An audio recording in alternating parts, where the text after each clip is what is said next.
O nosso título de hoje é A Construção do Tabernáculo. Vamos ver Cristo desde o início ali na construção do tabernáculo. Mas enquanto isso, vamos fazer uma oração para a gente poder iniciar? Vamos orar juntos.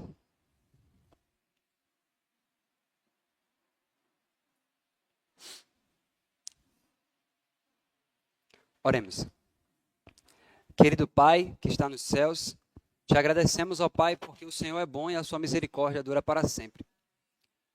Pedimos, ó Pai, que em nome de Jesus, o Senhor, em sua grande misericórdia, venha falar conosco nessa manhã.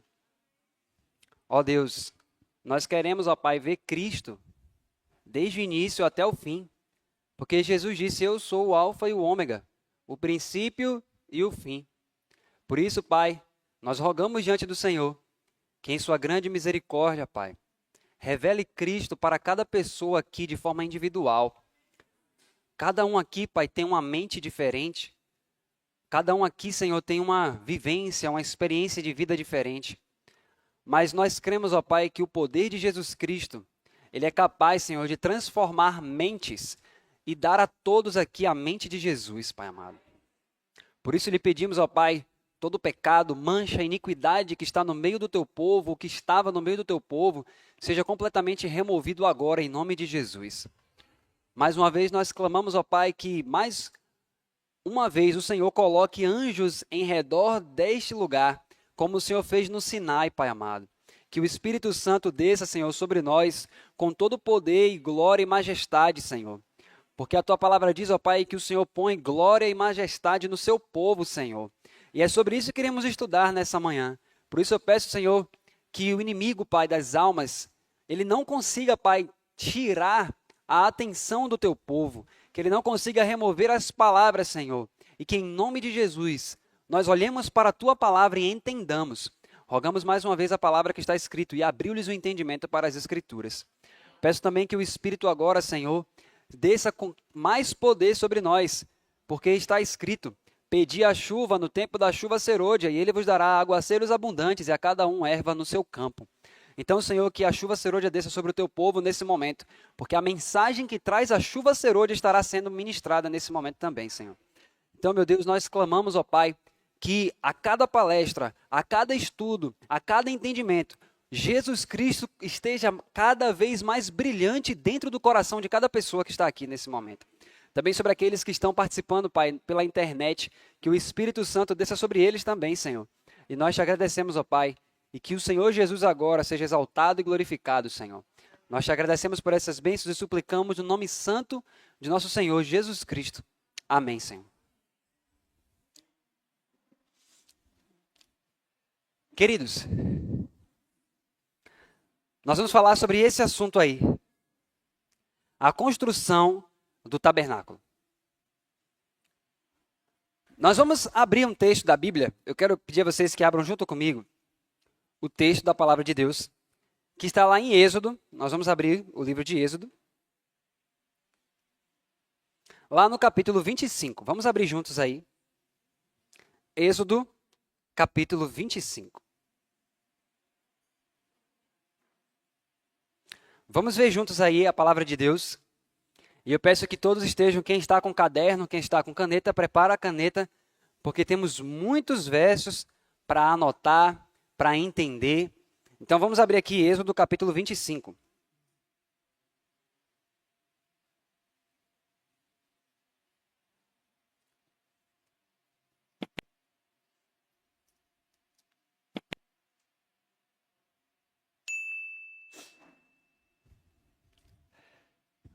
Posso ler?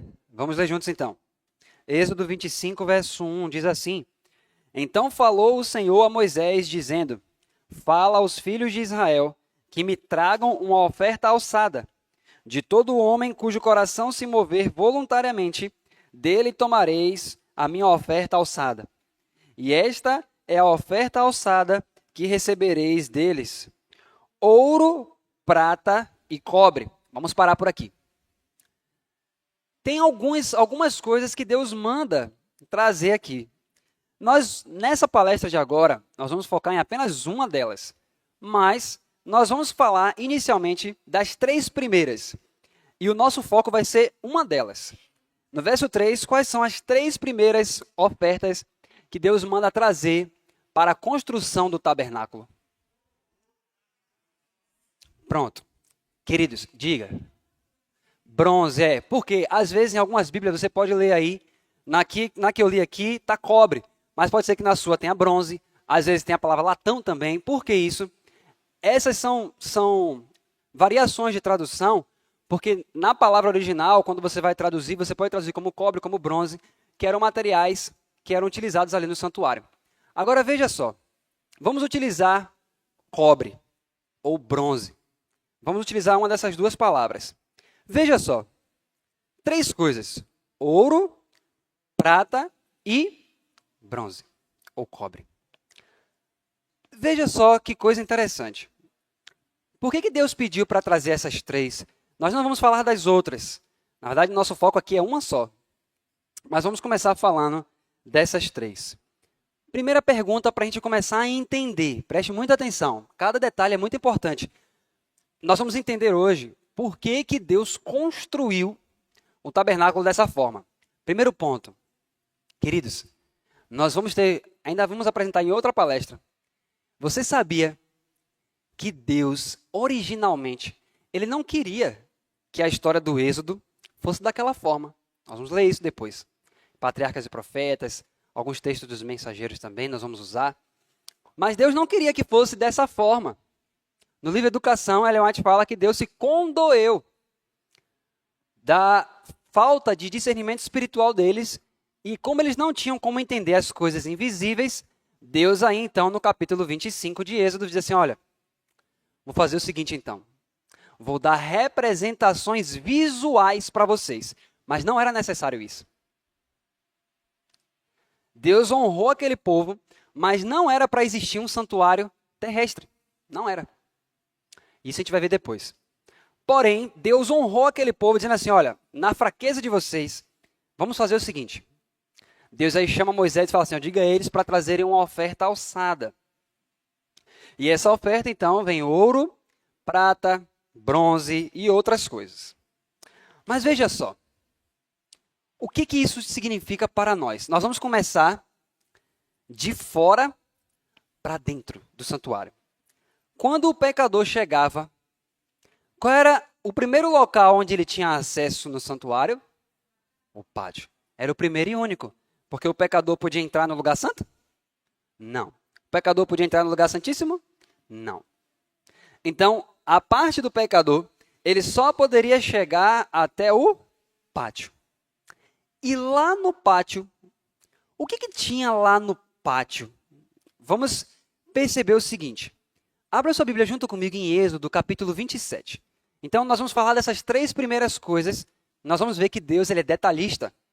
Mas, veja só, Êxodo, capítulo 27. Você vai ver aí o que a Bíblia vai mostrar para nós.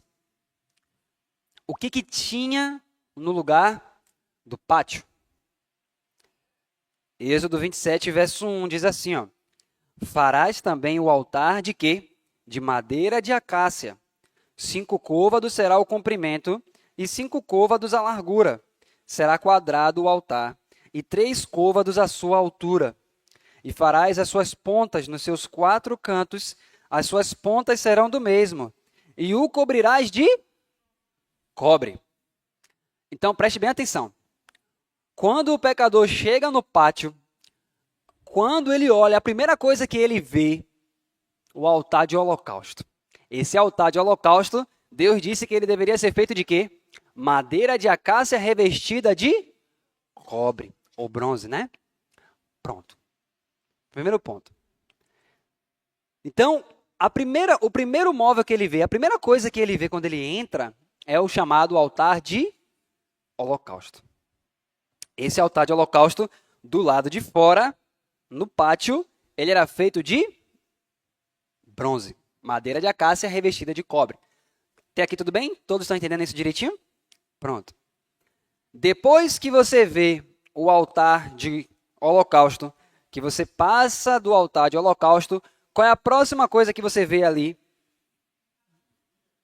A pia, ou bacia, ou lavatório. Vamos ver aqui Êxodo capítulo 30, para você ver mais uma coisa aqui. E anote aí, por favor, esses versos que são importantes. Êxodo capítulo 30.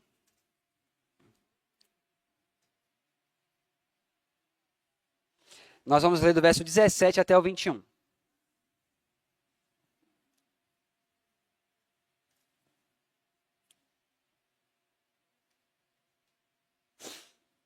E isso aqui, gente, faz todo sentido depois, quando a gente for entender o significado de tudo isso. Todos acharam aí? Êxodo capítulo 30, verso 17 a 21. Diz assim, ó. Falou o Senhor a Moisés, dizendo, farás também uma pia de quê?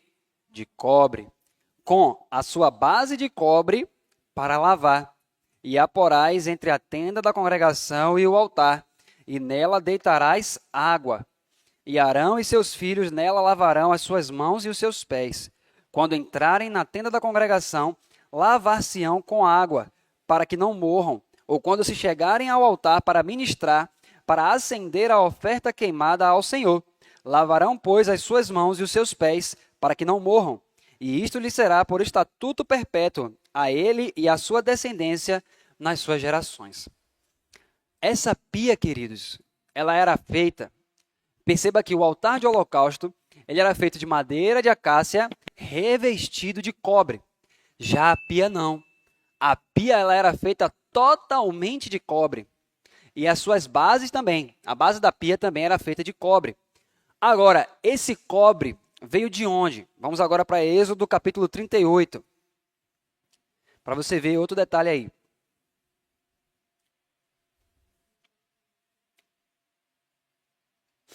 Êxodo capítulo 38.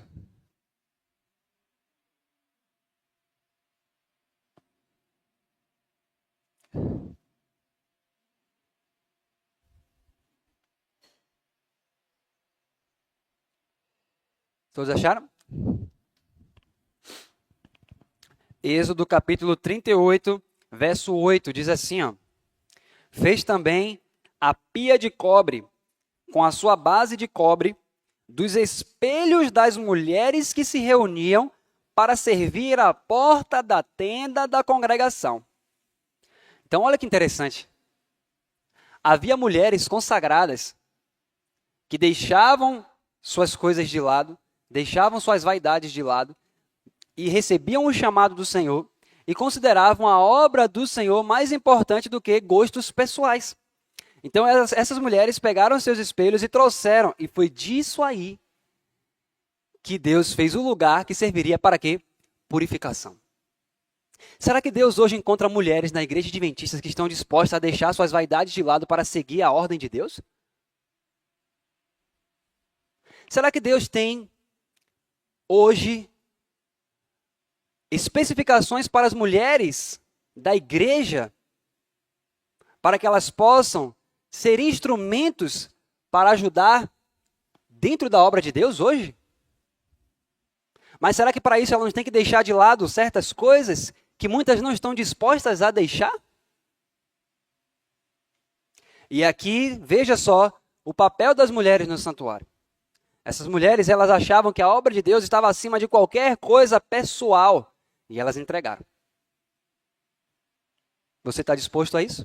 Você está disposta a isso? Você está disposta a deixar coisas de lado que a Bíblia diz que você deve deixar de lado? Utensílios. Deus diz na Bíblia sim ou não o que é que você deve deixar de lado? Joias. Deus diz não use. Adornos. Está escrito na palavra de Deus. Mas quantas mulheres nesses últimos dias estão dispostas a ouvir a palavra de Deus como estavam aqui essas mulheres aqui no Êxodo? Então, queridos, veja só. Então, a pia era o lugar de se lavar. Então, nós estamos vendo que no pátio, qual é o elemento predominante daqueles três? O cobre. Então, por isso que o cobre ou bronze na Bíblia, ele faz relação, ele tem esse símbolo, ele tem relação direta com o juízo. Ok? Então, o cobre na Bíblia, ele está relacionado com o juízo. É ali naquele lugar. Porque, veja só, o pecador ele não tinha acesso às coisas que aconteciam lá dentro. Então, para ele poder compreender os aspectos do evangelho, ele precisava de coisas visuais. Então, todas as vezes que ele olhava para instrumentos de purificação ali do lado de fora, e ele olhava para o sacrifício, ele sempre iria ver o cobre. Então, o que é que Deus está mostrando através da mensagem ali do cobre? Deus está dizendo assim, olha, do lado de fora, não é prata nem ouro ainda. Do lado de fora é somente juízo. É algo de menos valor ainda. Perceba aqui, olha que interessante. Quanto mais você vai se aproximando da Arca da Aliança, os metais vão se tornando cada vez mais preciosos. Do lado de fora é só cobre ainda. Mas depois vai chegar a prata. E lá dentro é ouro. Mas isso tudo, Deus está ensinando o plano da redenção. Você já chega no plano da redenção no ouro? Não. A primeira coisa que Deus manda você fazer é o quê no plano da redenção? Arrependimento, sacrifício. Percebe? Você não chega já na intimidade assim do nada com o Senhor, não. Existe uma obra a ser feita. Primeiro você passa pelo cobre, mas aí então vem outro elemento. Qual é o outro elemento? A prata. Prata. Veja que interessante. Nós não vamos entrar nas minúcias de todos os detalhes. Peça tal era cobre, peça tal era cobre, peça tal era cobre. A gente não vai entrar nessas minúcias. Mas nós vamos ver alguns detalhes aqui. Depois que você olha para o cobre, que está relacionado com o juízo, veja só que o próximo elemento que a Bíblia vai falar é a prata. O que é prata? Qual o significado da prata? E veja só, antes da gente ler o significado da prata, por que a gente tem que compreender esses detalhes? Veja Efésios capítulo 2 e você vai entender o princípio. Vamos ver aqui, Efésios capítulo 2. Preste muita atenção, não deixe nada tirar a sua atenção.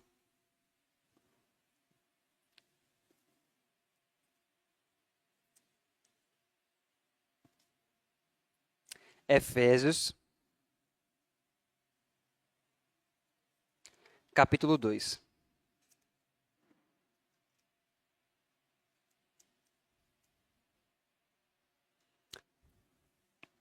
Esse verso vai fazer todo sentido agora, mas a gente vai ler antes, depois a gente vai ler ele de novo. Efésios 2, verso 20, vamos ler do verso 19 até o 22.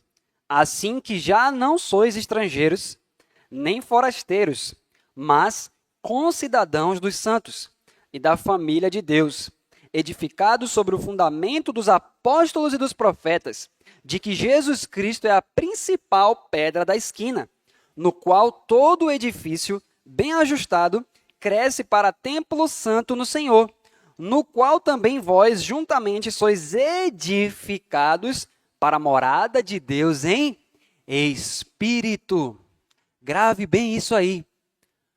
Lá no passado, foi dito a Moisés, Moisés, faze tudo conforme o modelo que no monte se te mostrou. Foi mostrado a arquitetura para Moisés, mas também foi mostrado a ordem sacerdotal. Foi mostrado a ele os rituais, como deveria ser. Foi explicado a Moisés todo o detalhe. Mas o pano de fundo que Deus estava querendo mostrar a Moisés é esse aqui, ó. Moisés, preste atenção. Olha só, vocês estão edificados. O verso 21 fala assim, ó, no qual todo edifício bem ajustado cresce para templo santo no Senhor. Então, ao Deus construir o tabernáculo em Êxodo 25 e mandar trazer aquelas coisas, o pano espiritual, o princípio por trás de tudo aquilo, era a edificação do crente em Cristo. Assim como tinha que levantar um tabernáculo físico, a Bíblia diz que eu sou edificado, levantado para a morada de Deus. Então, tudo que você vê que a gente está lendo em Êxodo 25 é Cristo, o que ele faz na sua vida para que o Espírito Santo habite em você plenamente. Ele não chegou do nada e jogou a arca. Bota a arca ali no meio do deserto que eu vou botar a Shekinah lá dentro. Não. Antes da arca, traga o cobre, traga a prata, traga o ouro. Existem bases que precisam ser colocadas. A gente vai ver isso aqui. Depois, quando o tabernáculo estiver montado, que tudo estiver bem delineado, que estiver tudo edificado, aí a Shekinah vai aparecer lá na arca. Então isso é para a sua vida. Isso aqui não é uma história morta. Isso aqui é Cristo em nós. Veja só. Então agora vamos voltar lá para o livro de Êxodo. Vamos agora para a prata. Êxodo capítulo 30. Vamos ver isso aqui. Êxodo capítulo 30.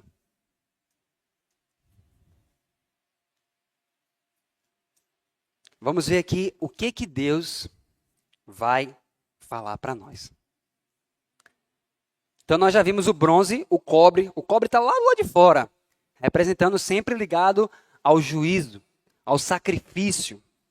Vamos ver.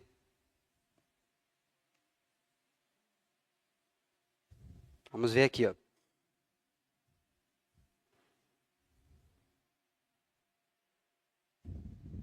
Êxodo capítulo 30,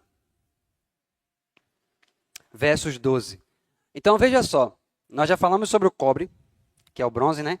E agora Êxodo capítulo 30, verso 11. Algumas Bíblias trazem um título aí. Na Bíblia de vocês está escrito aí em Êxodo 30, antes do verso 11, tem algum título aí?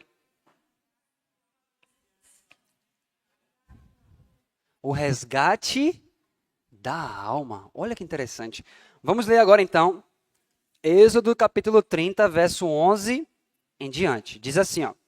Falou mais o Senhor a Moisés, dizendo: quando fizeres a contagem dos filhos de Israel, conforme a sua soma, cada um deles dará ao Senhor o resgate da sua alma.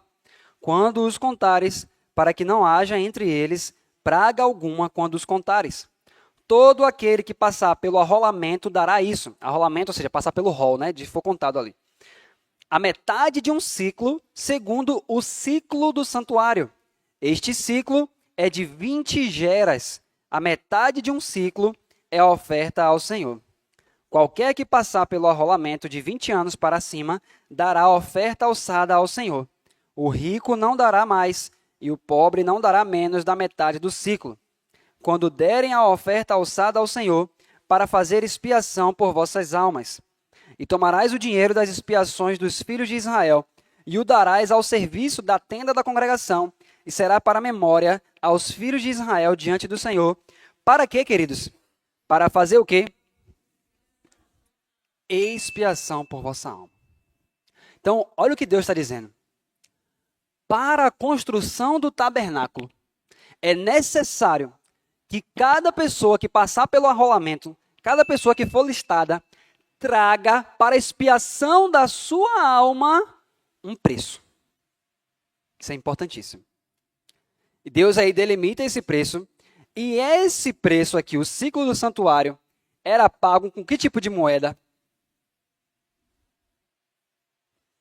Se você lembrar de outras histórias bíblicas, você vai saber. Hã? Aqui é conhecido também como a prata do resgate. Era esse dinheiro que era dado. Então, olha que interessante. Quando Deus mandou trazer prata, a prata ela está relacionada com o quê? Resgate, redenção para as vossas almas. Agora preste bem atenção. Para que, Senhor? Para que então trazer prata para a redenção? Só por isso? Vai ficar só nisso? No símbolo e acabou? Não. Lá em Êxodo 38, nós vimos que os espelhos das mulheres, elas se tornaram o quê? O elemento de quê? Da pia. A prata, Deus falou assim, ó, cada um de vocês vai ter que trazer a prata para a expiação das vossas almas, para a redenção, para o resgate. Essa prata, queridos, olha o que acontece com ela. A gente viu que os espelhos das mulheres se tornaram depois os elementos da pia. Mas a prata que Deus falou que era para resgate, que Deus falou que era para a expiação deles ali, agora, olha o que acontece com ela. Vamos para Êxodo capítulo 38 de novo.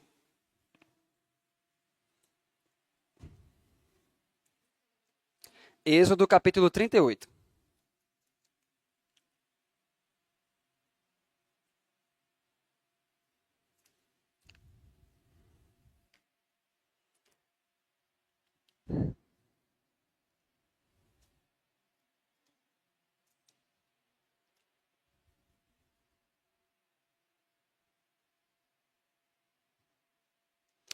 Todos acharam? Êxodo 38, verso 25. Vocês estão anotando isso aí tudo, né? Vamos lá. Êxodo 38, verso 25, diz assim: E a prata dos arrolados da congregação foi 100 talentos e 1.775 ciclos, conforme o ciclo do santuário.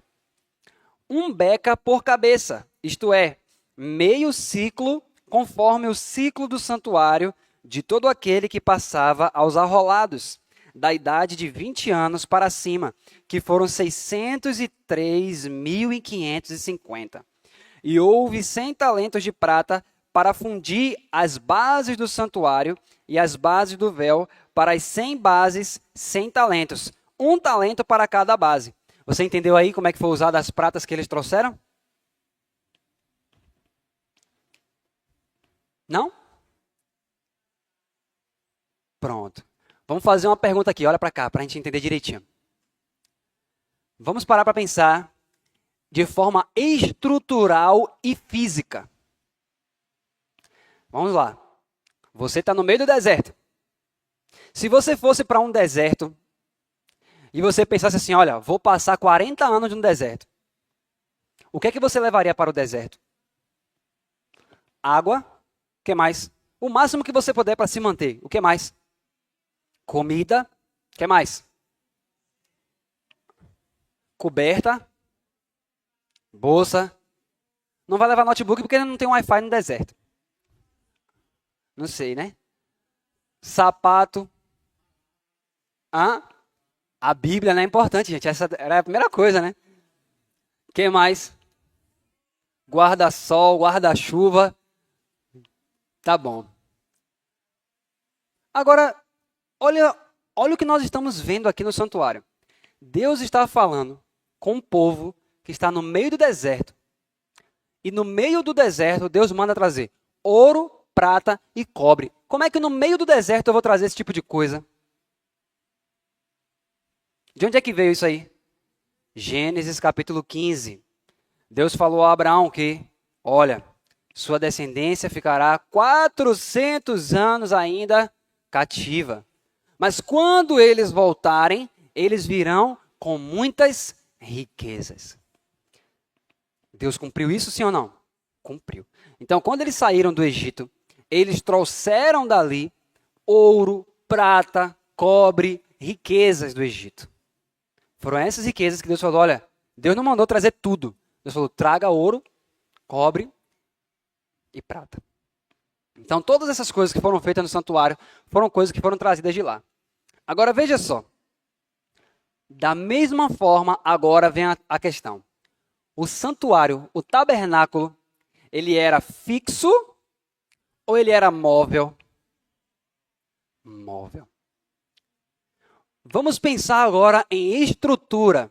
Para essa capela aqui, para esse local estar aqui do jeitinho que ele está, fixo, para ele não cair, se passar uma ventania aqui com força, para ele não cair, para ele não tombar, para não acontecer nada disso, teve que fazer o que aqui embaixo? Vamos pensar já do início. As bases. O que mais? colunas. É ou não é? Pronto. Mas, se você está no meio do deserto, por exemplo, vamos lembrar. No início de tudo aqui, vamos dizer que não tem nada aqui. A pessoa chega para começar a trabalhar aqui, para levantar isso aqui. Qual é a primeira coisa que ela vai ter que fazer? Hã? Tá, fez a planta, tudo bem. Mas na hora de chegar aqui no lugar para começar a trabalhar, ela vai ter que começar a cavar alguma coisa aqui. Hã?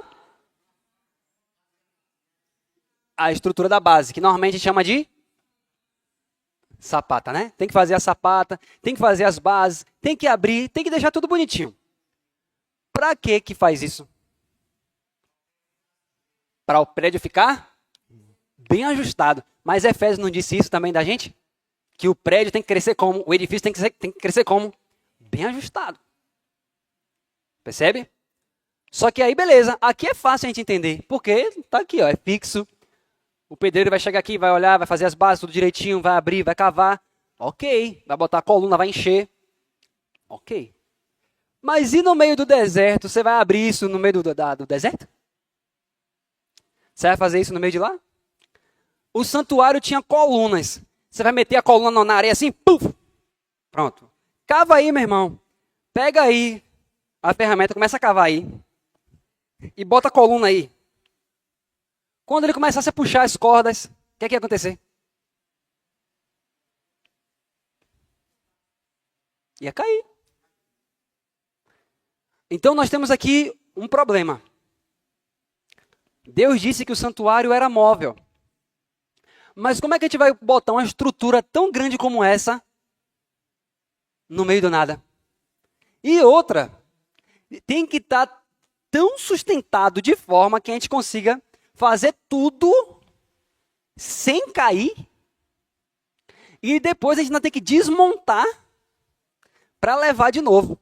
Imagine ter que cavar lá no fundo, abrir para meter as tábuas lá dentro, fechar. Como? Vai usar cimento? Não vai.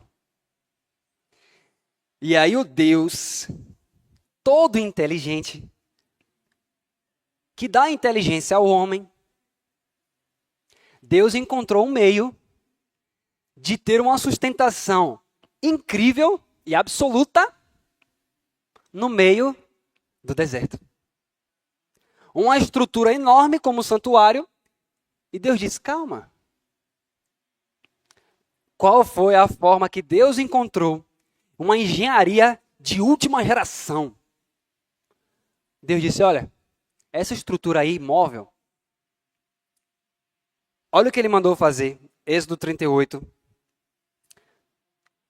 Nós estávamos falando da prata, correto? A prata foi trazida, por isso que na Bíblia, por exemplo, quando Jesus foi traído, ele foi traído com o quê? 30 moedas de prata. Porque era o valor da alma realmente. A prata era o valor da alma. Mas aí Judas, por isso que a profecia diz, ó, eles pesaram o meu valor e me deram 30 moedas de prata. Agora, essa prata que foi trazida para o santuário, perceba que no verso 27 fala assim, ó, houve 100 talentos de prata para fundir as bases do santuário e as bases do véu. Para as 100 bases, 100 talentos. 1 talento para cada base. Pronto, foi assim que Deus entendeu. Essa é a engenharia de Deus. Você não vai ficar cavando coisa o tempo todo. Você não tem como ter sustentação dessa forma, mas tem uma forma de sustentar o santuário. Deus mandou fazer bases de prata. E nessas bases eram encaixadas as colunas. E quando Deus fez essas bases, cada detalhe das bases, quando se encaixava ali tudo direitinho, não caía nada. Era o fundamento do santuário. Percebe? Agora perceba. A prata, Deus disse que a prata estava relacionada diretamente com o resgate da alma. O resgate da alma. E aí então, a prata que é feita para o resgate da alma, para a redenção, Deus diz, é ela que fica na base. na base. É ela que dá a sustentação para o tabernáculo ficar de pé. O que é que isso significa? O que é que Deus está mostrando? O que é que o israelita poderia olhar e ver? Sem a redenção, sem o resgate da alma, o santuário não fica de pé. Está percebendo? Sem a expiação, sem o resgate da alma, sem o que aconteceu no pátio, não existe tabernáculo. Diga. Isso. Jesus foi vendido justamente por prata. Percebe, queridos? Então, o que Deus está mostrando? Que o resgate da alma, a redenção que Cristo fez para o ser humano, é ela que garante que o tabernáculo esteja de pé. Olha só isso. Quando você vai para o livro Vivendo pela Fé, ali no capítulo 3, ele fala sobre o poder da palavra. Olha só que coisa interessante isso. A Bíblia diz em Efésios capítulo 2, do verso 20 ao 22, que nós somos o santuário. Nós somos o tabernáculo que somos levantados, bem ajustados. Mas para você ser bem ajustado, você tem que ter um fundamento. Assim como o tabernáculo tinha as bases de prata, que referenciavam ali a redenção, o seu fundamento é o quê? A Bíblia diz, Cristo. Ninguém pode pôr outro fundamento, a redenção em Cristo Jesus. Cristo é o seu fundamento. Então, para você ser edificado casa espiritual para Deus, a primeira coisa que você precisa é se entregar totalmente a Jesus e receber essa redenção. Todos entendem isso aí, queridos? Você está vendo o que Deus está ensinando para o povo ali visualmente? Por isso que no Salmo capítulo 11, acho que é o verso 3, ele fala assim, ó, se forem destruídos os fundamentos, que poderá fazer o justo? Não pode fazer nada. Porque se você destrói o fundamento, não existe mais Arca da Aliança, não existe mais santuário, não tem divisão de véu, não tem santo e santíssimo, não tem nada, porque você destruiu o fundamento. Ou seja, se você tira Cristo da história, se você tira o sangue de Jesus da história, se você tira a redenção de Jesus da história, não adianta santuário. Se você perde Jesus de vista, não adianta as outras verdades, não adianta pregar o sábado, não adianta pregar a lei, não adianta pregar o santuário, não adianta pregar nada, se você não vê Cristo e a sua justiça. Se você tira o fundamento, o justo não pode fazer nada. Todos entenderam isso aí? Vamos continuar. Então, isso aqui, queridos, nós vamos agora perceber. Agora que nós estamos no fundamento, agora que você entendeu o juízo, você entendeu a base, você entendeu o início para construir o tabernáculo, agora nós chegamos então no nosso foco, que é, qual é a outra coisa que Deus mandou trazer? Ouro. Vamos lá. Vamos abrir nossa Bíblia então agora, na parte que vai falar sobre o ouro. Pode passar, Igor, por favor. Pode falar, pode passar. Quem pode ler para a gente aí? Pode passar isso daí também, que a gente já leu. Êxodo 25, verso 10 e 11. Vamos ler juntos, na verdade, porque senão o povo daqui da internet não consegue ouvir.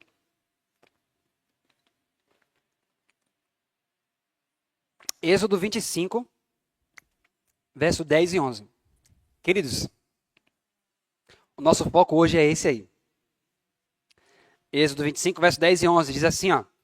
Farás também uma arca de madeira de acácia, e cobri-la-ás com ouro puro, por dentro e por fora a cobrirás. Deus agora começa a dizer o seguinte, olha, os móveis que vão estar mais próximos da minha presença devem ser de ouro. Ouro. Veja só o que isso tem a ver totalmente conosco. Vamos continuar. Passe, Igor, por favor. Pode passar.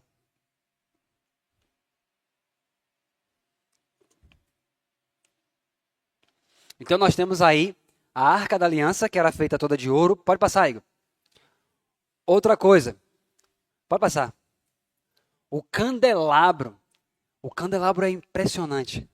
Se você for ler o que a Bíblia fala sobre o candelabro, A Bíblia diz que ele tinha que ter, ele pesava cerca de 35 quilos ali, só de ouro batido. Imagine o peso daquilo. Mas veja só, nós não vamos entrar em detalhes sobre isso. Pode passar. Olha só, Êxodo 25, 31. Também farás um castiçal de ouro puro, de obra batida se fará este castiçal. Aqui já entra um princípio importante, queridos. Eu não vou entrar em detalhes do que é o castiçal, do que é a mesa. A doutora André vai fazer isso. Só quero me atentar ao seguinte, o ouro. O que você entende como obra batida? Uma coisa é você chegar, pegar o ouro, esquentar aquele ouro, ou seja, colocar ali, né? Ele a temperaturas mais de 1000 graus, 1064 graus mais ou menos, e você fundir ele e colocar em um molde. Se você funde o ouro, coloca em um molde e tira, vai estar lá do jeitinho que você colocou no molde. Mas Deus falou assim, ó, você vai fazer de obra batida. Sabe o que isso significa? Obra batida. Tinha que pegar a obra. E Deus, olha só, olha como é o formato disso aí. Agora imagine cerca de 35 quilos. Você vai ter que pegar ali, ó. Do jeitinho que Deus falou e que foi visto. Aí eu lhe pergunto, se você acorda de manhã cedo, você está ali trabalhando, né, com Bezalel, aí você acorda, não estou afim de trabalhar no santuário hoje não, que já estou há dias trabalhando nisso aqui, ainda tem que fazer candelabro, deixa eu adiantar logo o meu lado aqui. Se você bate uma vez errado, e agora? Não vai estar do jeito que Deus mostrou. Imperfeição Deus não vai aceitar. E agora? Hã?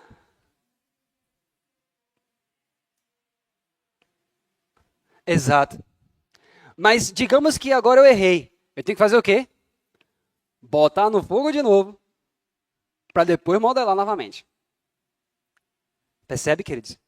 Então, a obra do santuário, a parte do ouro, tem que ser uma obra o quê? Minuciosa, detalhada, com atenção, com esmero, com gosto, com prazer, com amor. Percebe? Tem que ter amor, queridos. Porque se não tiver amor, olha em 1 Coríntios capítulo 13, que detalhe interessante que ele fala. Ainda que eu falasse a língua dos homens e dos anjos, se eu não tivesse amor, seria como o que soa? Bronze. Tem traduções que vai trazer isso. Bronze que soa, não seria como ouro, seria como bronze. E bronze está do lado de fora do santuário. Não teria aquela coisa achegada a Deus. Eu poderia falar a língua do jeito que quisesse. Mas se eu não estou achegado a Deus, se eu não tenho Cristo em mim, isso não vale de nada. Então a obra de Deus aqui, dentro do lugar santíssimo e do lugar santo, tem que ser uma obra com amor, com esmero. A gente vai ver isso, que o ouro representa o amor. Então, se não tiver amor, não é ouro. Se não tiver amor, vai estar batido errado. Volta para começar tudo de novo. Percebe? Esse é o princípio que Deus trabalha. O princípio do amor. Você acha que Deus... Olha que interessante isso. Você acha que Deus vai chegar em você para fazer a obra de Cristo em você? Deus vai fazer de qualquer jeito? Deixa eu fazer aqui, ó. Você quer ficar igual a Jesus? Pega até Jesus voltar e aí na hora eu só mudo você. Não. Deus não vai fazer isso. Deus vai trabalhar com você, ainda que seja uma aresta, Ele vai botar no lugar certo e vai bater ali, ó. Pum. Para remover a aresta. E é assim que tinha que se trabalhar no santuário.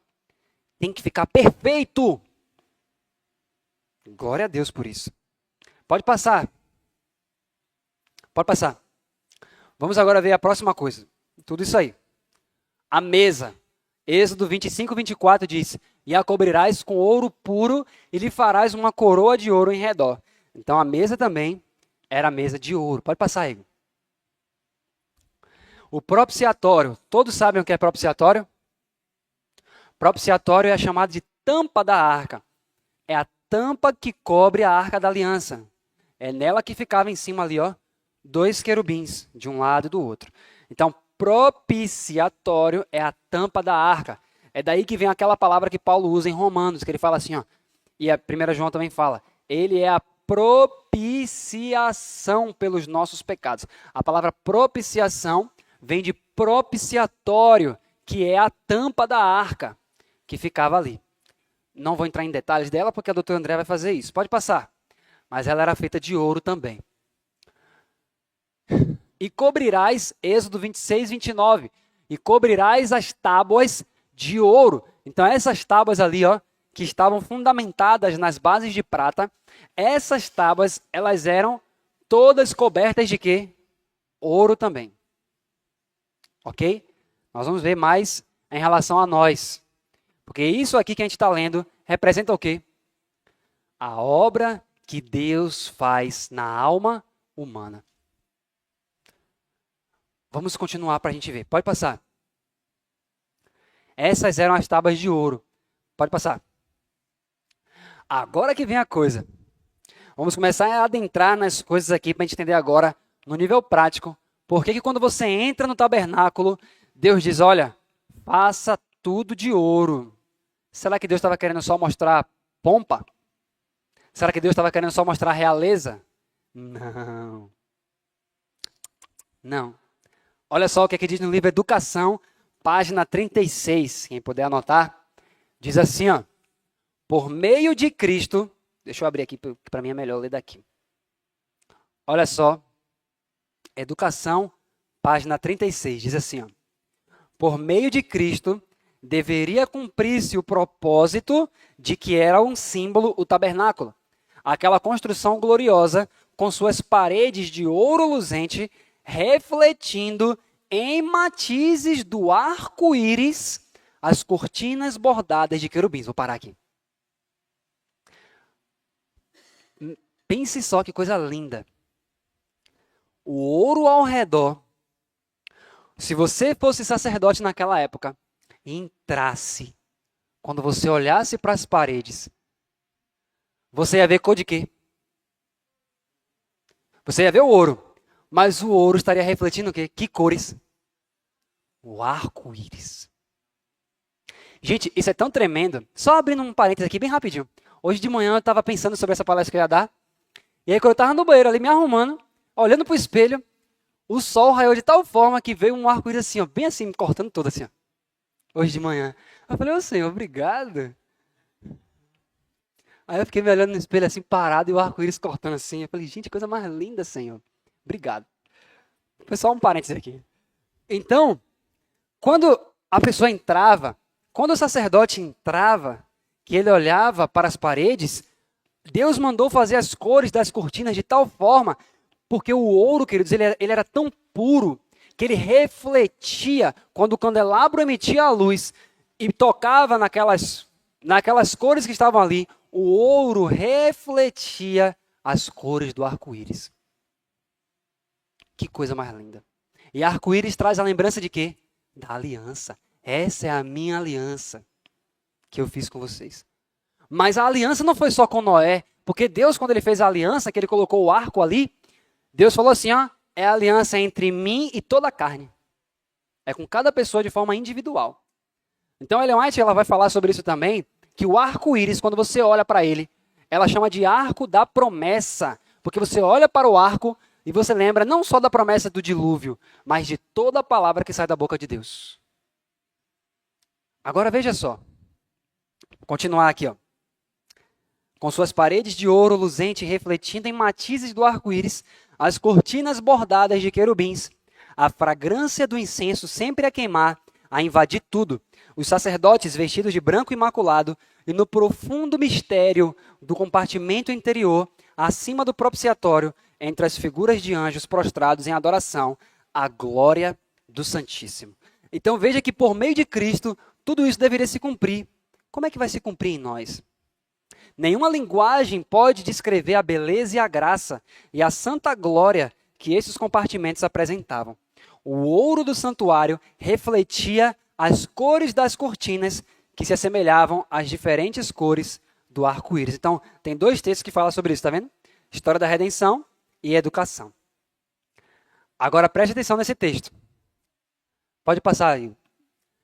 É preciso que se faça muito zeloso estudo da educação que comunicará o conhecimento da salvação e conformará a vida e o caráter com a semelhança divina. É o amor de Deus, a pureza da alma, entretecida na existência como fios de ouro, que é de verdadeiro valor. Vamos lá, queridos. Por que Deus falava que tinha que ser de ouro? Porque o ouro ali representava a pureza. Como é que a pessoa faz com o processo do ouro? Como é que o ouro se torna cada vez mais precioso? A pessoa traz o ouro, mas o ouro, em seu estado natural, ele carrega o quê? Impurezas. Então, o ouro, no seu estado natural, ele carrega impurezas. Para tirar essas impurezas, tem que fazer o quê?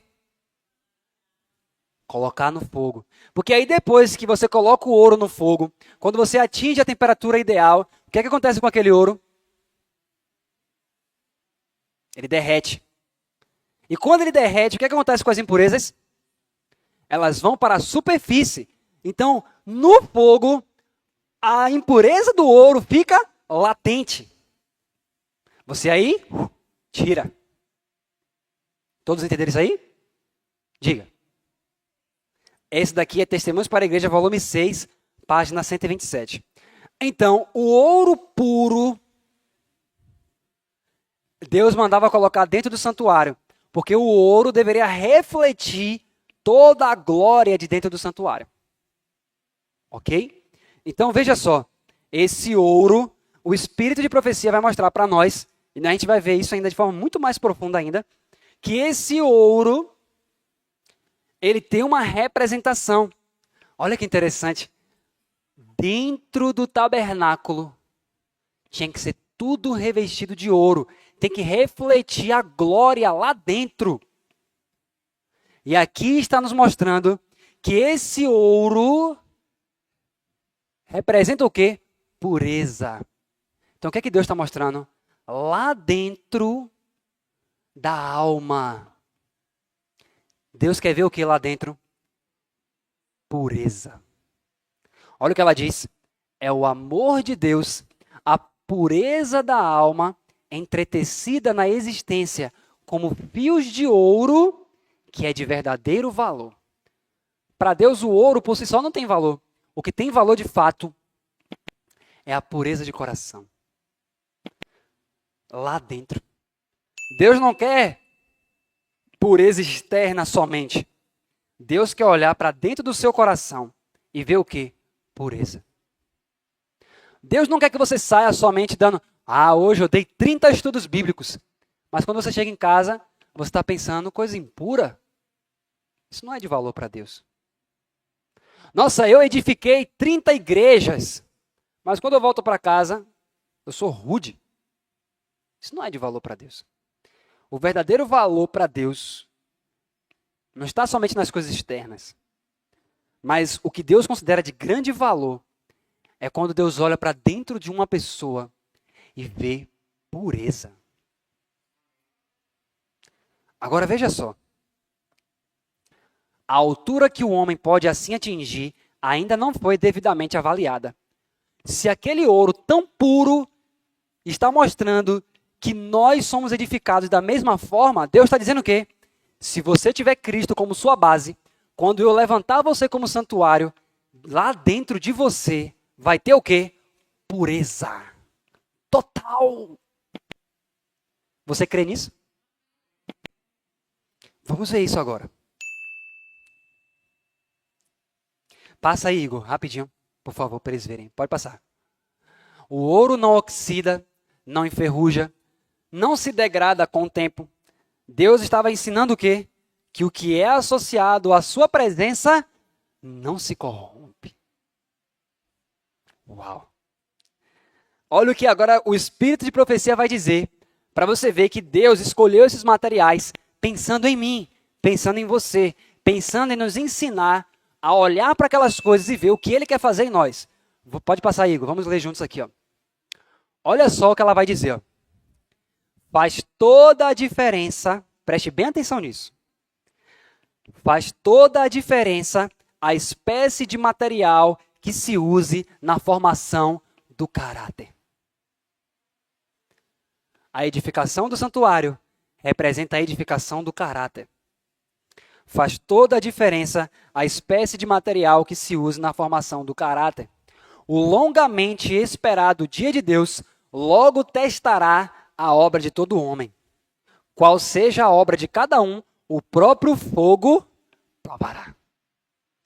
Como o fogo revela a diferença entre o ouro, a prata e as pedras preciosas, e madeira, feno e palha, assim o dia do juízo testará os caracteres, ou seja, o seu caráter, mostrando a diferença entre os caráteres formados segundo a semelhança de Cristo e os formados segundo a semelhança do coração egoísta. Todo egoísmo, toda religião falsa, então aparecerão tais quais são.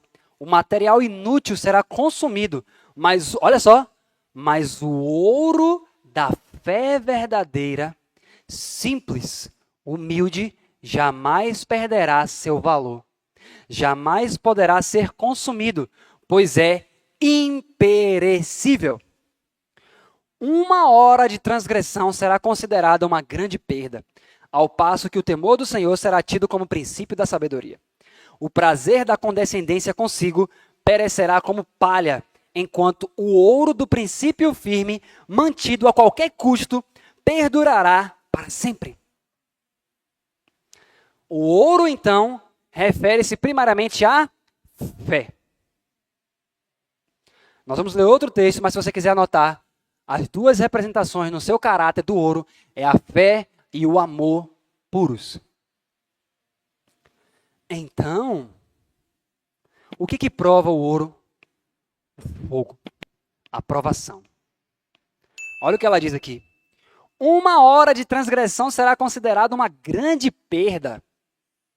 O prazer da condescendência consigo perecerá como palha. O que é que isso significa? Vamos para o dia a dia. Eu estou ali, com tempo livre, não estou trabalhando, estou de férias, um exemplo. O que é que eu vou fazer hoje? Vou assistir um filme aqui. Vou assistir um filme de terror. 1 hora de filme. Aparentemente, para você não vai ser nada. Mas existe uma lei no mundo espiritual. Pelo contemplar, você é transformado. Fisicamente, você pode não sentir nada. Pode não fazer diferença nenhuma para você. Aquela hora que você passou ocioso, para você não fez diferença nenhuma. Mas no seu caráter, você está edificando palha. E quando a prova vier, você vai ser pego de surpresa e vai ser consumido. Percebe como é sério isso? Diga.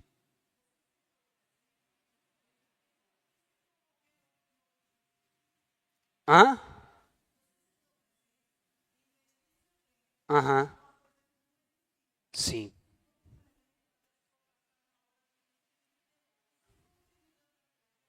Qualquer tipo de filme. O Espírito de Profecia é claro em relação a isso. Olha só. Qualquer coisas que tenham representações teatrais, séries, filmes, jogos, qualquer coisa. Perder tempo com essas coisas é edificar palha no caráter. Isso é muito sério, querido. Diga. Uhum.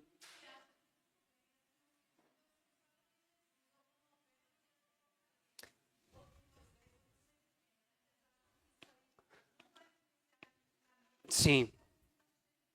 Sim, exatamente. Pense comigo, gente. Mas é uma novela que fala de Jesus. Mas essa série me mostra Jesus de uma forma que, é tão maravilhoso. Espera aí.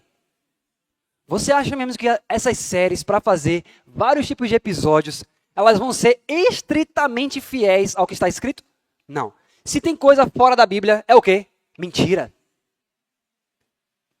O Espírito de Profecia é muito claro sobre isso.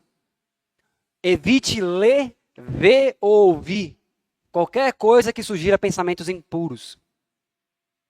Qualquer coisa que tenha a ver com a mentira.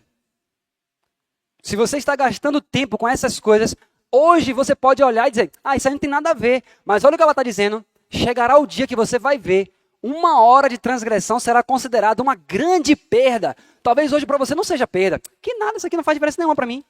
Mas vai chegar o dia que você vai ver que fazia. Diga.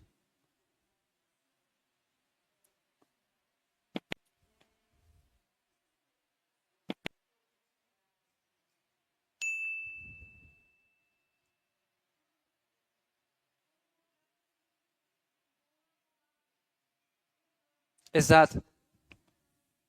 Exatamente. Exatamente.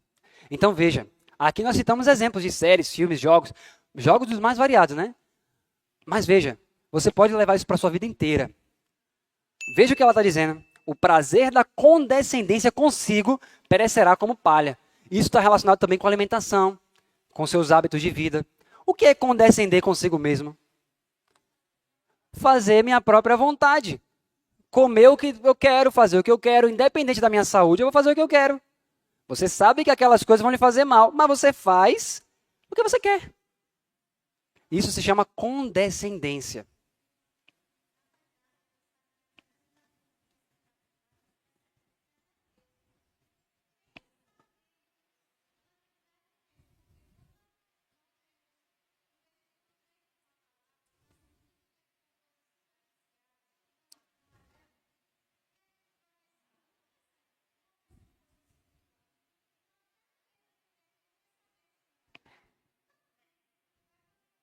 Sim.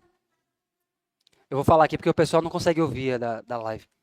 Exatamente, os pensamentos, a irmã comentou agora que os pensamentos também, eles fazem parte disso. A Bíblia diz em Provérbios, queridos, que o pensamento de tolice é pecado. Então você ficar pensando coisas tolas é pecado do mesmo jeito. Porque o pecado ele não começa externamente. Ele começa onde? Aqui dentro. Por isso que tem que ter ouro lá dentro, porque a pureza tem que começar onde? Dentro do coração. Dentro do coração.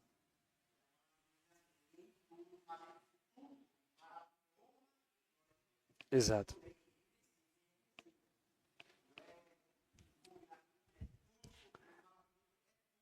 Exato. Exatamente. Tudo para a glória.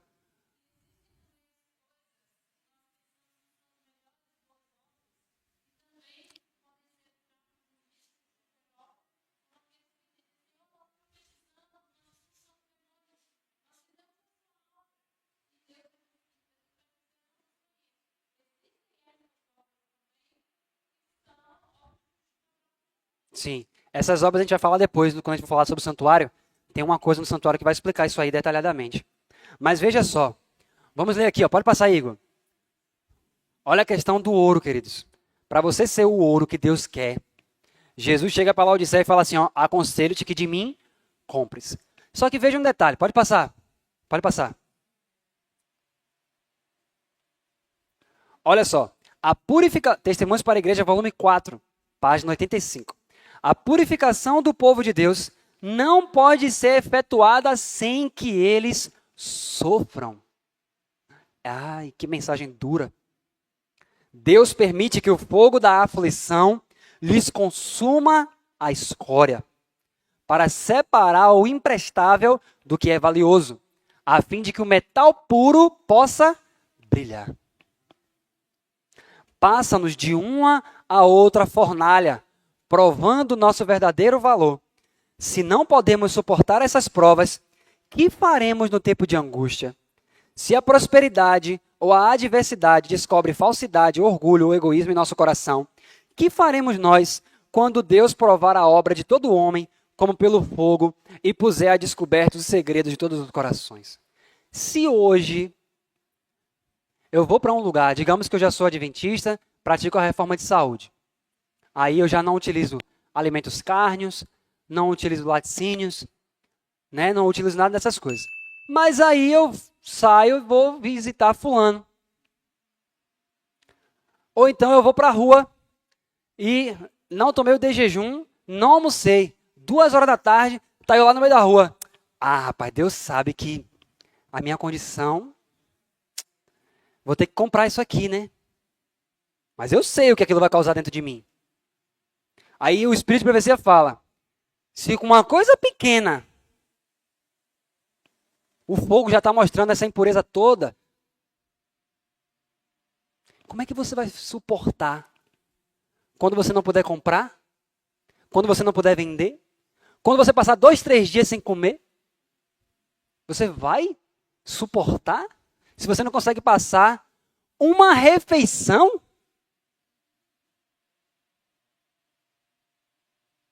Por que a Bíblia apresenta aqueles que receberam a marca da besta na mão, queridos? O selo de Deus é colocado sobre a mão? Não. O selo de Deus só é colocado sobre a testa. Não existe selo de Deus na mão. Mas o diabo coloca a marca na mão. E por que o diabo coloca a marca na mão? Porque testa representa o quê? Consciência, entendimento, convicção. Você está selado, você tem convicção, você pratica aquilo conscientemente. Mas o diabo trabalha de duas formas. É colocando a marca na testa, ou seja, terá pessoas que aceitarão a marca da besta, o dia de repouso papal, conscientemente. Consciente. Mas vai ter aqueles que sabem que aquilo não é o dia do Senhor. Mas, por conveniência, quando os mercados forem fechados para eles, quando eles não tiverem acesso aos benefícios do governo, como é que eu vou ficar sem minha aposentadoria? Como é que eu vou ficar sem esse auxílio não sei o quê? Como é que eu vou ficar sem esse auxílio não sei o quê? Não, Deus não quer que eu passe fome não. Eu vou aceitar esse sistema aí. Você não está convicto de que aquilo é certo, mas por conveniência você recebe a marca. Então Deus está dizendo assim, ó, se com pequenos fogos que Deus permite para você todo dia, coisa pouca, você já está vacilando, como é que vai ser quando o fogo vier arrebatador? Se o dia de ter ouro puro é hoje, queridos. Em Jeremias capítulo 12, Jeremias estava passando por uma situação. E ele começa a falar com Deus, Senhor, mas isso, aquilo, e aquilo outro, Senhor, mas o Senhor está vendo o que está acontecendo, o que eu estou passando. Deus fala assim, Jeremias,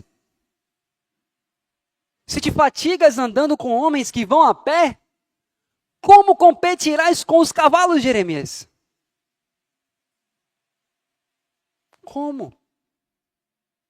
Se você já está murmurando com provas diárias, imagine quando o seu sumo sacerdote sai do santuário.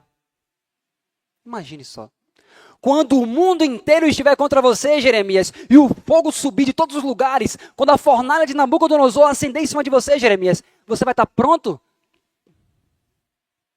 Observe que quando aqueles meninos foram para a fornalha de Nabucodonosor, que ele mandou aumentar a madeira lá, quando ele mandou aumentar o fogo, colocar mais madeira para poder queimar, eles foram para a fornalha. Os próprios homens que acenderam ainda mais o fogo, morreram. Mas o fogo é para consumir. Eles foram amarrados. Mas quando eles entraram no fogo, o que foi consumido? As cordas. Eles não. Nem as vestes. Por quê? Porque eles refletiam o quê? O ouro puro. Não consome.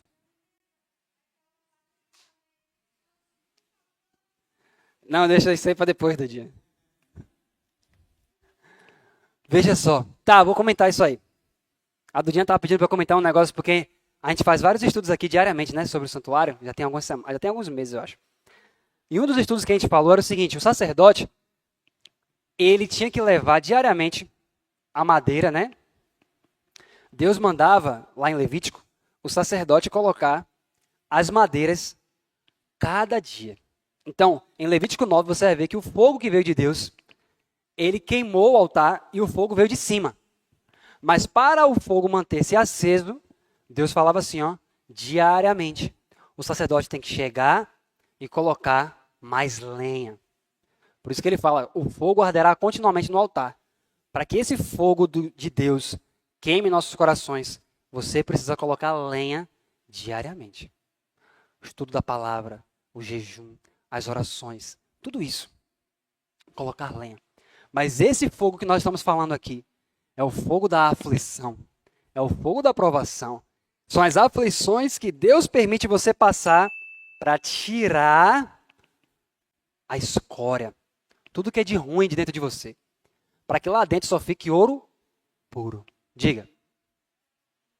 Testemunhos para a Igreja, página 85, volume 4. Olha o que ela diz, Testemunhos para a Igreja agora, página 86. Pode passar, Igor. Deus é o refinador e purificador de almas.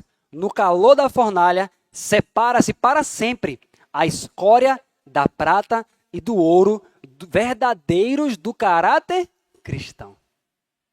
Jesus observa a prova, sabe o que é preciso para purificar o precioso metal, a fim de que lhe reflita a glória do divino amor. Uau! Quando Jesus pega você e bota você no fogo, a gente fica logo aflito. Meu Deus, por que isso? Não sei o que, aquela coisa. O diabo está fazendo isso e aquilo outro. Você foca só no diabo. Mas você esquece que a partir do momento que você é dele, não existe fogo em que ele não esteja observando. Jesus, queridos, a gente vai ver isso ainda. A Bíblia diz, em Hebreus capítulo 2, e no capítulo 4, e em Apocalipse capítulo 1, que quem tem a chave da morte, do inferno, é quem? É o diabo? É Cristo. Ninguém morre se o próprio Cristo não abrir a porta da morte para essa pessoa. O diabo pode pegar todos os demônios e botar contra você. O que é que diz no livro de Salmo? A gente vai estudar sobre isso, que é o altar de incenso. O que é que diz lá? Ainda que um exército me cercasse, ainda que a guerra se levantasse contra mim, o meu coração não temeria. Percebe? Por que se um exército inteiro me cercar, eu não vou temer? Eu tenho confiança. Porque ele disse, eis que estou convosco todos os dias. Percebe? Então, por isso que, se você pegar agora, falando agora ipsiliter, né? O Salmo 27, verso 3 e 4, ele vai dizer assim, ó. Ainda que um exército me cercasse, meu coração não temeria. Ainda que a guerra se levantasse contra mim, nisto confiaria. Aí quando ele vai para o verso 4, ele fala assim, ó. Uma coisa pedi ao Senhor, e a buscarei, que eu possa morar na casa do Senhor todos os dias da minha vida, para contemplar a formosura do Senhor e inquirir no seu templo. Pois no verso 5 ele fala assim, ó, pois no dia da adversidade me esconderá no seu pavilhão, no oculto do seu tabernáculo me esconderá, por-me-á sobre uma rocha. O que ele está dizendo com isso, queridos? Ele está falando do santuário. Olha o que ele está dizendo. Se Satanás me cercar com todas as hostes do diabo, do inferno, eu só peço uma coisa a Deus, Senhor, me deixe estar no seu tabernáculo. Me deixe conhecer o santuário, Senhor. Porque se eu conhecer o santuário, se eu conhecer as verdades do Senhor, eu não temerei nada. Porque eu sei que ao conhecer o santuário, eu conheço Cristo. E conhecendo Cristo, tendo Cristo em mim, Ellen White fala assim, ó, Satanás treme e foge diante da mais débil alma que se refugia nesse nome poderoso. Você entende isso? Por isso que Davi fala, no Salmo capítulo 13, ele fala assim, ó, não temerei 10 milhares de pessoas que se puseram contra mim e me cercam. Ele estava passando o rio durante a noite, Absalão contra ele, milhares de pessoas querendo matar ele. Aí ele fala assim, ó, eu me deitei e dormi. Acordei porque o Senhor me sustentou. Dormi com 10 mil pessoas querendo matar você, Davi? Sim, porque o Senhor me sustenta. Isso é fé pura. O ouro representa isso, queridos. Diga.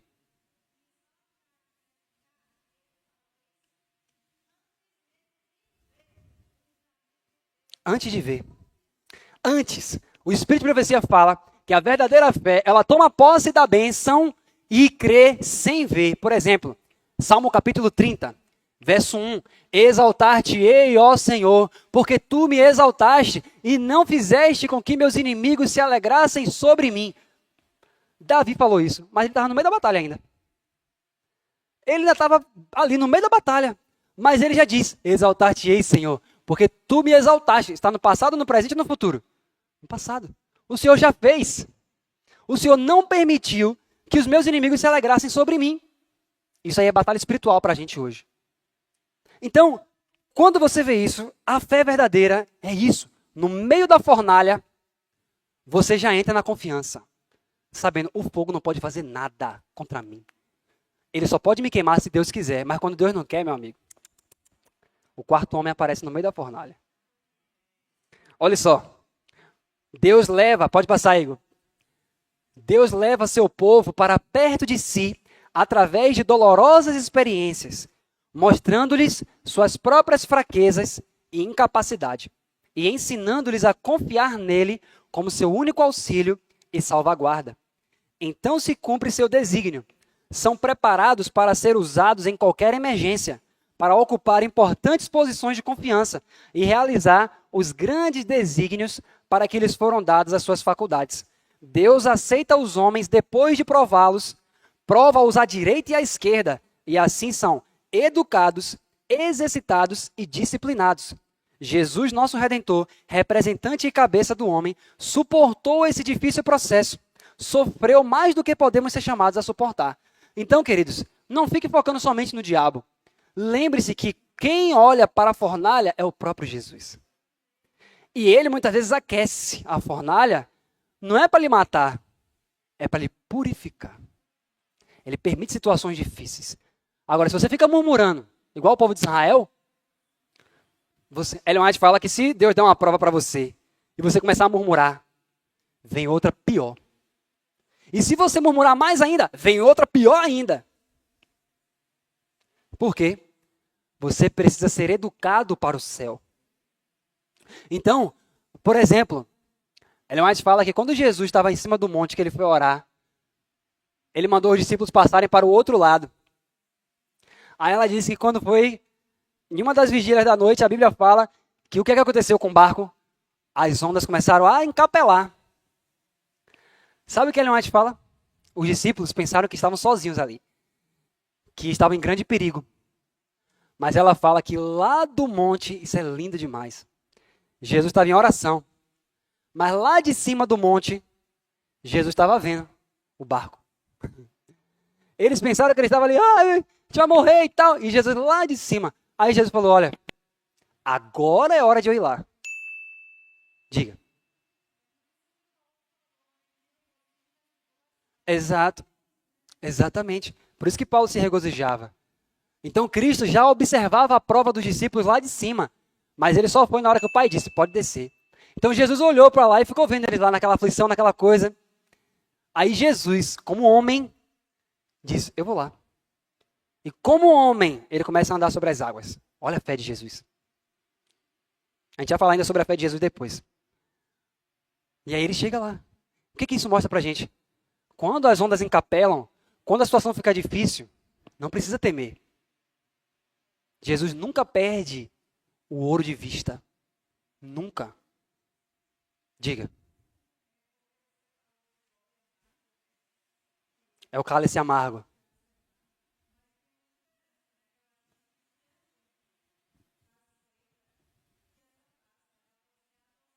Adoçada. Exato.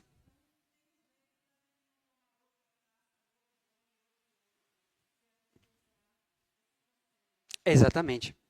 Olha só outro texto que a gente vai ler aqui. Se Paulo, passei por favor. Se Paulo, perturbado de todos os lados, perplexo e perseguido, podia chamar suas provas de leves tribulações, de que poderá se queixar o cristão de hoje?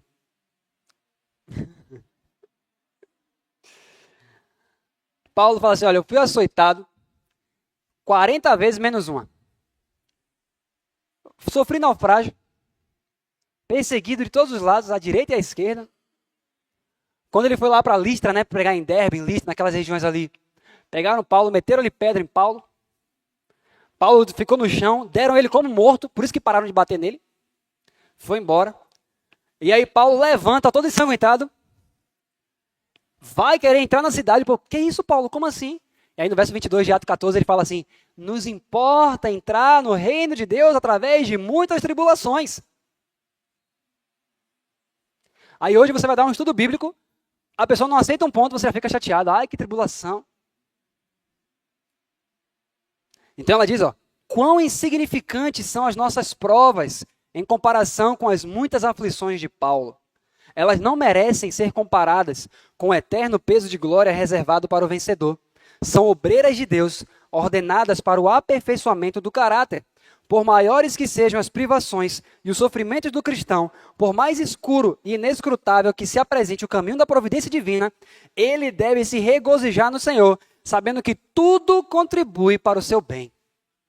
Tem um texto que eu não encontrei, que eu li uma vez, que falava assim, ó. Eu acho que é no livro Estudos em Romanos, que ele fala assim, ó. Quando você entende que tudo contribui para o seu bem, e você percebe que 1 João 5,18 fala assim, ó. Todo aquele que é de Deus, Deus o guarda, e o maligno não lhe toca. Se você entender isso, até experiências ruins, muitas vezes, que o próprio diabo, é permitido ao diabo fazer coisas com você. Se você entender muito bem o que a Bíblia fala, até o próprio diabo se torna um instrumento nas mãos de Deus, na vida do crente. Como assim? Não é que Deus vai pegar o diabo e vai botar o diabo para fazer coisa contra você. Mas Deus vai ver situações que o diabo vai levantar e que o próprio Deus, ele não vai botar a mão. Isso é bíblico? Você pode lembrar de um exemplo claro disso na Bíblia? Jó. Jó, ele já precisou primeiro passar pela prova para depois dizer que Jó era justo e íntegro. No início do livro, o que é que Deus disse de Jó? Ele é. Exato. Veja que Deus no início já falou. Jó já recebeu minha justiça. Eu sei. Mas no grande conflito que a gente vai estudar, Satanás disse, não, claro. Você protege, cerca ele de sebe, dá bens, dá um monte de coisa. Deus já sabia do caráter de Jó. Aí Deus diz assim a Satanás, ó. Pode fazer então. Mas veja.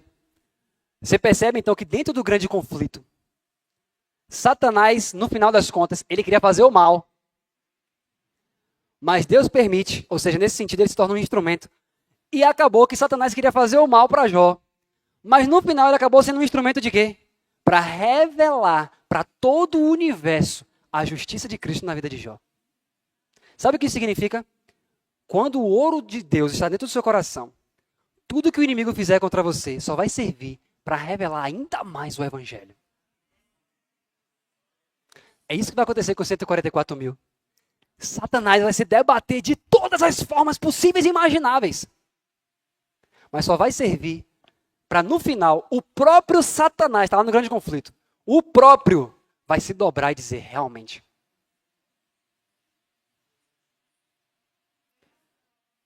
Exato. A T. Jones fala assim, ó, quando você entende isso verdadeiramente, o cristão vai dizer, seja bem-vindo à provação, pode vir fogo da provação.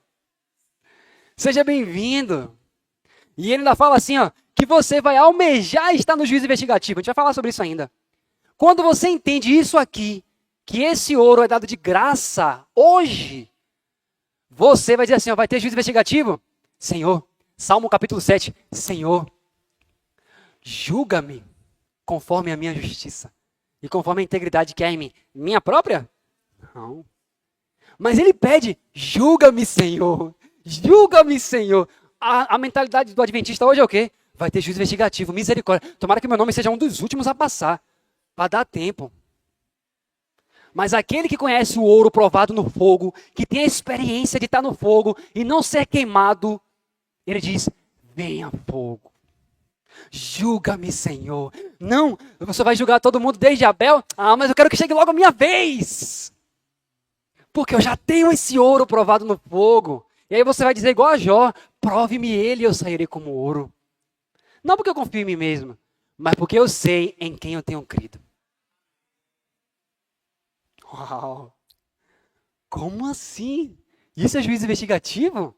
Sim, porque você vai ver, a gente vai estudar ainda, que juízo investigativo não é Deus indo atrás de você para ficar vendo o seu pecado. É Deus manifestando a justiça que há nos crentes para todo o universo. Para que todo o universo saiba o ouro que está dentro do seu coração. O Espírito Santo, a gente vai ler isso. O Espírito Santo, ele entra cada vez mais fundo. E lá de dentro ele dá um grito. Está pronto. E aí Jesus diz, está consumado. E isso na sua vida individual.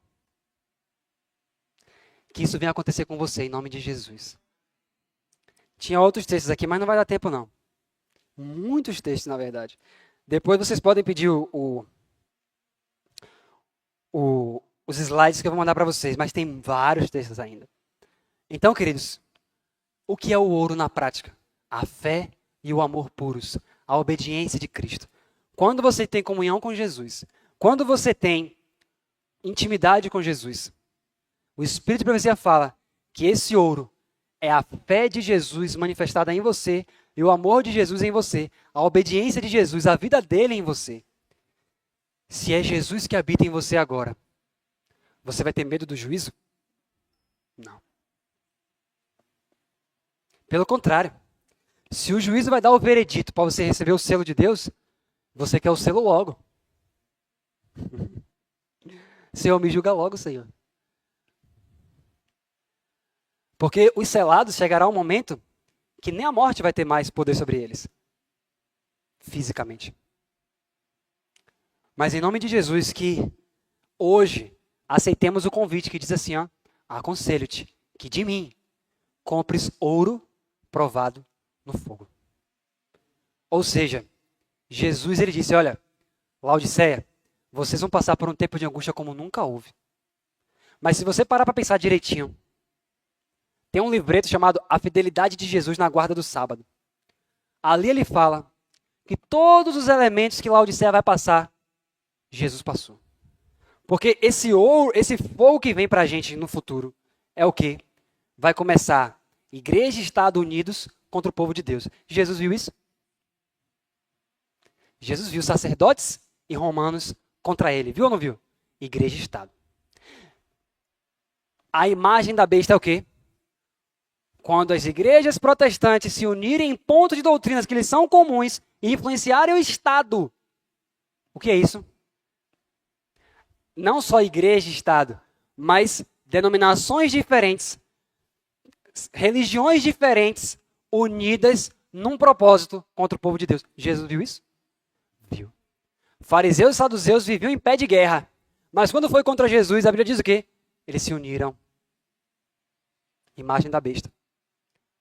Contra Jesus. Então Jesus passou por tudo que o adventista do sétimo dia. E qual era o ponto principal? Se você for ver biblicamente, o ponto principal que disseram assim, ó, vamos ter que matar ele. Foi o quê?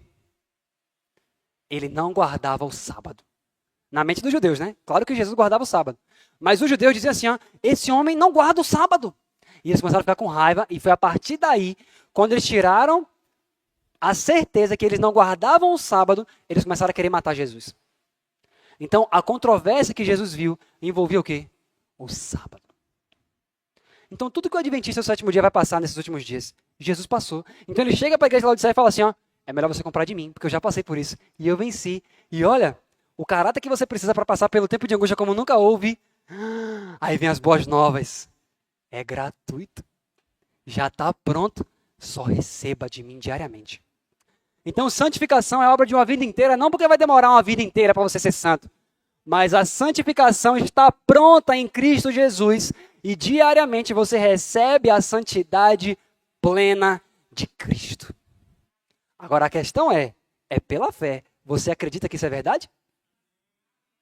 Porque se você acreditar que Deus só vai lhe dar um pouquinho hoje, um pouquinho amanhã, e um dia você vai receber a plenitude, nunca vai chegar, queridos. Mas se você for diante de Deus, crendo em João 3,34, que ele fala que o enviado de Deus fala as palavras de Deus, porque Deus não lhe dá o Espírito por medida, se você crê nisso, que é a plenitude que ele desce cada dia, aí você vai ver a obra completa na sua vida todos os dias. Que assim seja, queridos. Que todos nós tenhamos esse ouro provado no fogo, em nome de Jesus. Vamos orar então?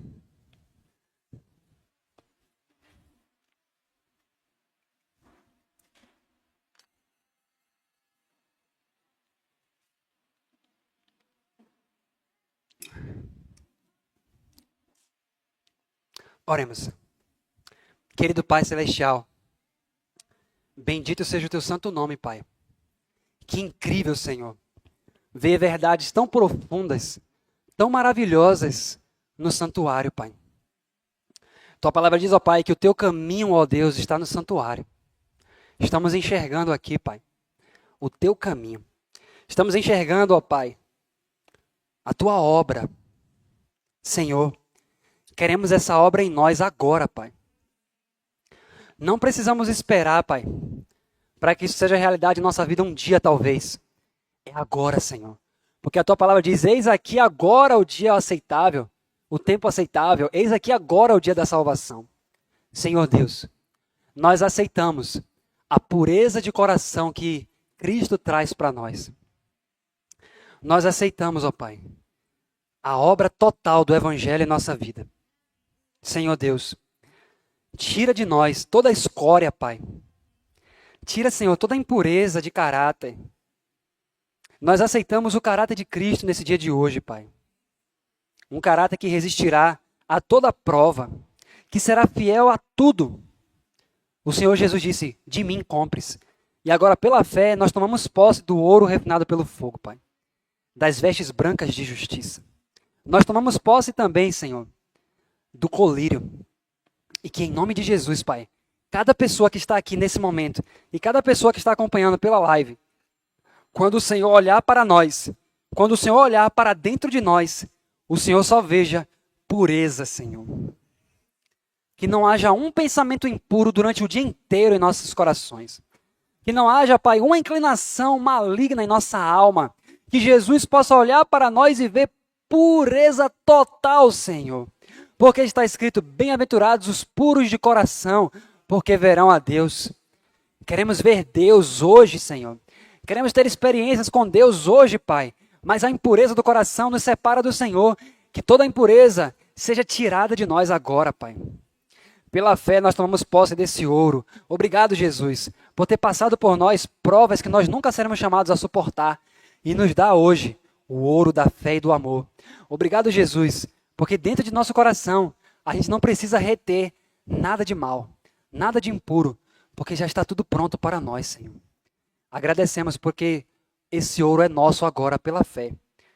E recebemos pela fé a pureza de coração. Se há, Pai, entre nós, pessoas que até então tinham pensamentos impuros, pensamentos de lascívia, pensamentos de maldade, pensamentos de impureza, saia tudo agora em nome de Jesus. E nós te agradecemos, ó Pai, porque o Senhor fez a obra em nós. Tomamos posse da palavra que está escrito, quero ser limpo. Te agradecemos por tudo isso, no nome santo de Jesus. Amém, Senhor.